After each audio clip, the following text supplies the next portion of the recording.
Semuanya, datang di channel saya, Aryo Jati Setiadi. Ditunggu like dan subscribe-nya ya. Kali ini kita akan bahas tentang analisis isu-isu kontemporer dalam sikap perilaku bela negara. Filosofi perubahan. Nah, ada sebuah istilah, ini adalah dalam sebuah industri berubah atau mati. Kemudian dalam pemerintahan berubah atau kehilangan kepercayaan. Ketiga, berubah karena inovasi. Nah, kita lihat dulu Nokia sebagai perusahaan seluler handphone root. Kedua adalah ojek, di mana secara manual ojek dulu dilakukan dengan cara memesan ojek. Kemudian dengan adanya teknologi dan inovasi merubah hal tersebut, di mana seorang penumpang itu bisa mengorder lewat menggunakan aplikasi mobile. Jadi cukup dengan handphonenya akan datang driver ojeknya. Dan seterusnya. Ada mobil Tesla ya, di mana mobil sekarang sudah bisa dikendalikan dengan teknologi, dengan handphone atau perangkat internet. Jadi kita sudah bisa mengendarai sebuah mobil tanpa menggunakan driver. Nah, itu adalah di mana perubahan yang terjadi itu real ada di kehidupan kita. Nah, peran kita sebagai ASN itu harusnya peka terhadap disruption atau perubahan beberapa cara, yaitu pertama dengan namanya people mindset, merubah pola pikir kita, yang mana pola pikir yang lama yang tidak bisa tergantikan diubah dengan sebuah pemikiran baru bahwa perubahan itu seharusnya dibijaki dengan cara yang lebih elegan, atau dengan belajar atau mengikuti perkembangan zaman. Kedua adalah behavior dan culture. Nah, dengan supaya kita bisa mengikuti transformasi tadi, kita butuh merubah kebiasaan kita. Sebagai ASN, kita harus melakukan behavior yang sesuai dengan sumpah kita, atau dengan kebiasaan-kebiasaan yang baik yang bisa menularkan ke lingkungan sekitar kita. Karena kita juga sebagai agent of change itu harus memberikan contoh yang baik. Kemudian ada culture budaya untuk merubah tadi ke transformasi Indonesia, itu kita berubah lewat culture. Di sini culture adalah bukan merubah budaya, tapi menciptakan budaya yang tadi yang tidak anti dari perubahan, supaya perubahan yang terjadi itu bisa diterima dengan baik. Nah, yang keempat ada namanya teknologi. Teknologi di sini itu adalah sebagai tools, alat, di mana manusia sebagai utama yang menggerakkan teknologi. Itu harapannya, di mana jangan sampai nanti teknologi menguasai industri atau merubah cara kerja manusia. Keempat dengan demokrasi, mana kita bisa mentransformasi Indonesia itu membutuhkan bagaimana suasana politik yang baik, demokrasi yang baik, agar investor ataupun masyarakat di Indonesia itu bisa dapat tenang ya, dapat melakukan hal-hal yang lainnya daripada mengurusi contohnya politik yang tidak kondusif.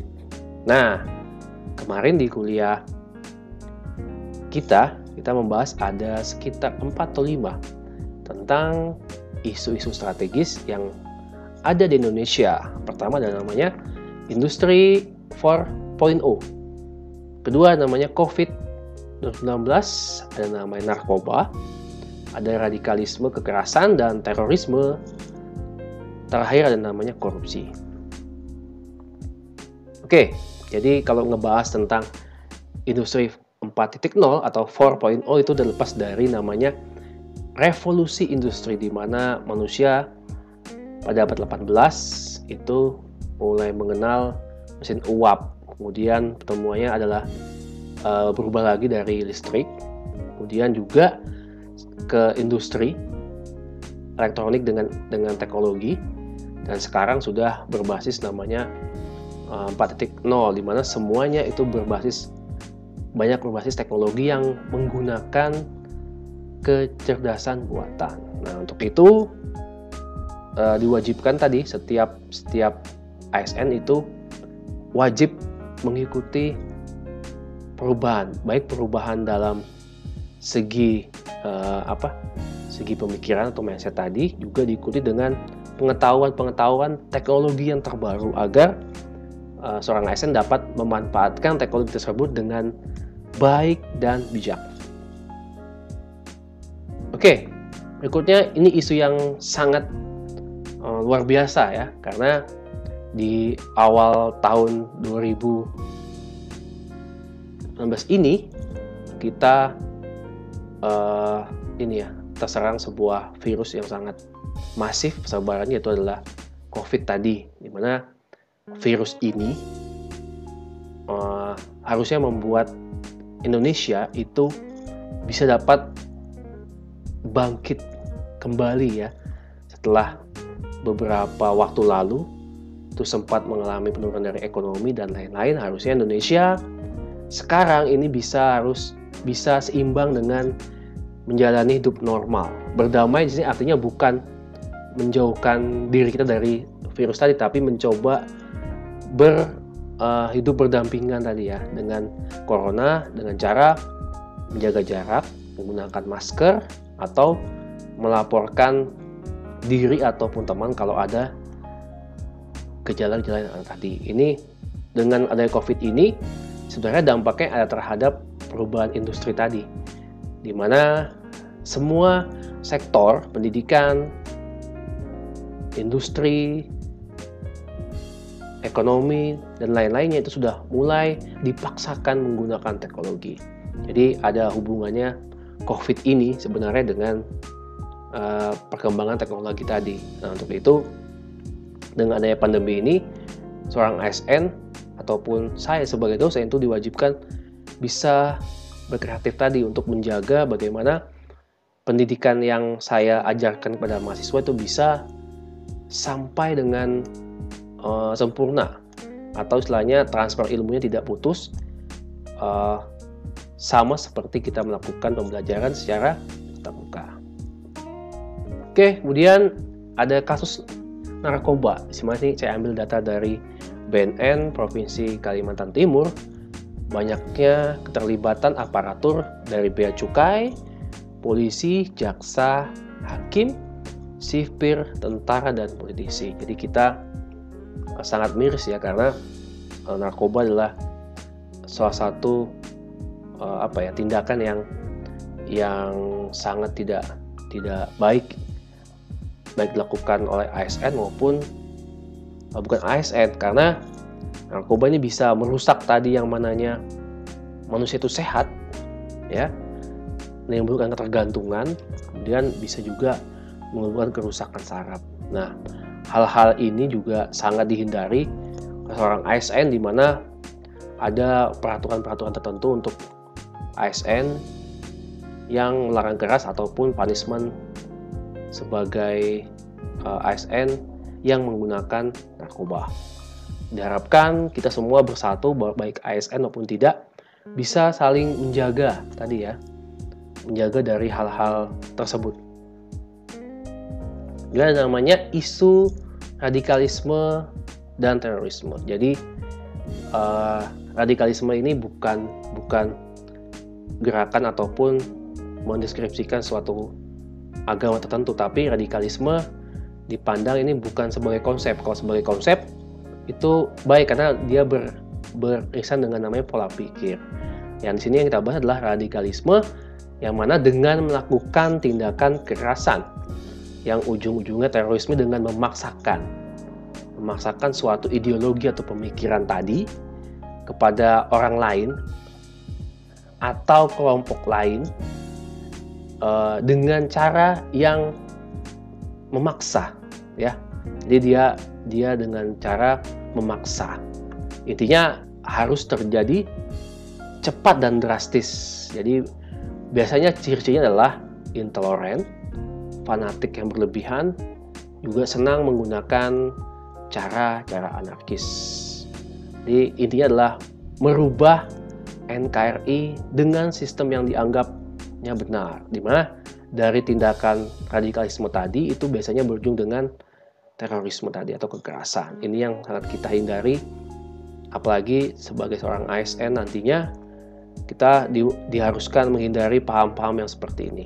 Nah, bagaimana sikap saya untuk bisa mensosialisasikan, mencegah namanya radikalisme di lingkungan anak muda, yaitu bisa juga karena anak muda merupakan sasaran empuk untuk cepat menyebarnya radikalisme ini. Jadi harusnya setiap universitas tadi itu bisa punya punya pembelajaran khusus atau punya UKM ataupun kerjasama yang mana bisa ada sebuah program untuk menangani terorisme tadi, atau juga misalnya mereka memberikan duta anti terorisme dengan mengambil 60 atau lebih setiap daerah provinsi dijadikan adalah sekarang namanya duta damai, di mana damai ini bisa mensosialisasikan ke teman-temannya ataupun ke lingkungan sekitarnya. Nah, juga dengan melatih atau menggunakan media yang menarik untuk anak muda dengan cara memasukkan video-video yang anti terorisme, memberikan paham tersebut, menghindari dari propaganda maupun menghindari paham-paham yang radikalisme yang berujung ke terorisme. Nah, sikap investasi diri yaitu adalah saya ataupun sebagai ASN, kita harusnya nantiasa bisa agile atau bisa lincah mengikuti perubahan yang begitu cepat dengan bijaksana tadi, karena kita perubahan tadi alangkah baiknya diikuti dengan kebijaksanaan tadi ya. Jadi tidak mengikuti saja tapi bisa memfilter tadi. Kedua, kita bisa merubah pola pikir, mindset kita terhadap perubahan. Jadi perubahan itu bukan mematikan atau mengubah cara kita yang dulu ke sekarang, tapi adalah kita yang mengikuti perubahan tersebut agar kita itu bisa bisa enjoy atau bisa mengikuti perubahan itu dengan terbuka. Ketiga adalah menghindari tindakan maupun perbuatan yang tidak sepatutnya dilakukan oleh seorang ASN. Seperti tadi ada korupsi, ada narkoba, ada paham radikalisme, terorisme tadi ya. Itu sebaiknya dihindari oleh seorang ASN tadi. Bukan sebaiknya, tapi harus dihindari. Keempat, memegang teguh nilai-nilai Pancasila ke dalam perbuatan ataupun pedoman hidup seorang ASN tadi, di mana kita dengan Pancasila tadi kita bisa menangkal isu-isu yang dianggap tidak sesuai atau yang dianggap bertentangan dengan nilai-nilai Pancasila. Kelima, sebagai ASN kita wajib berkontribusi nyata tadi pada lingkungan sekitar, karena kita sebagai pelayan publik yang baik dengan menerapkan sifat dasar ASN tadi atau PNS, yaitu adalah aneka, akuntabel, nasionalisme, etika publik, komitmen mutu, dan anti korupsi. Nah, ini sebagai contoh rencana aktualisasi diri bisa dengan memberikan pengetahuan kepada keluarga terdekat, mahasiswa, tentang bahaya radikalisme, kekerasan, terorisme, narkoba, bahkan korupsi ya. Ataupun juga dengan memberikan contoh tadi ke diri sendiri dulu, memberikan contoh yang baik di lingkungan keluarga, kemudian di lingkungan tempat tinggal, RT, sampai lingkungan kerja kita. Sebagai seorang dosen tadi harus memberikan pembekalan pengetahuan yang layak tentang bahaya-bahaya atau isu-isu kontemporer yang tadi. Kedua adalah selalu memberikan pelayanan terbaik dengan memanfaatkan teknologi. Jadi kita sebagai pelayan publik, tugas saya sebagai dosen harus memberikan pelayanan yang adil, yang terbaik untuk memudahkan mahasiswa menghubungi saya ataupun memberikan pelajaran di kelas pada mahasiswa. Ketiga, memberikan pembelajaran ya, atau mencari referensi kurikulum terbaru yang mana kurikulum tersebut itu sesuai dengan kebutuhan industri kerja di era milenial sekarang. Oke, terima kasih dari saya. Assalamualaikum warahmatullahi wabarakatuh.